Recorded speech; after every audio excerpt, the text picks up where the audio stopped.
জুয়া, পাবলিক পরীক্ষা, মাদক নিয়ন্ত্রণ ও উচ্চশিক্ষা খাতে গুরুত্বপূর্ণ 4টি আইনের খসড়া অনুমোদন দিয়েছে মন্ত্রিসভা। প্রধানমন্ত্রী তারেক রহমানের সভাপতিত্বে বৃহস্পতিবার রাতে জাতীয় সংসদ ভবনের মন্ত্রিপরিষদ সভাকক্ষে এই বৈঠক অনুষ্ঠিত হয়।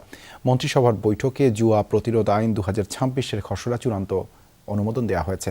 নতুন আইনে অনলাইনে, অফলাইনে জুয়া, ডিজিটাল গ্যাম্বলিং প্ল্যাটফর্ম, বাজি, ম্যাচ ফিক্সিং সহ জুয়া সংশ্লিষ্ট বিভিন্ন বিষয়কে আইনের আওতায় আনা হবে।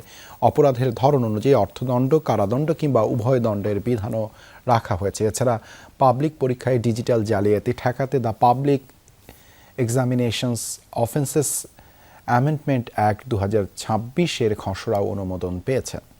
ফলাফল বা মেধা তালিকা হ্যাকিংকে নতুন অপরাধ হিসেবে সংজ্ঞায়িত করে সর্বোচ্চ 5 বছর কারাদণ্ড ও জরিমানার বিধান রাখা হয়েছে। বৈঠকে বগুড়া বিশ্ববিদ্যালয় আইন 2026-এর খসড়াও অনুমোদন করা হয়। এর মাধ্যমে বগুড়া বিজ্ঞান ও প্রযুক্তি বিশ্ববিদ্যালয়কে একটি পূর্ণাঙ্গ সাধারণ বিশ্ববিদ্যালয়ে রূপান্তরের পথ তৈরি হবে।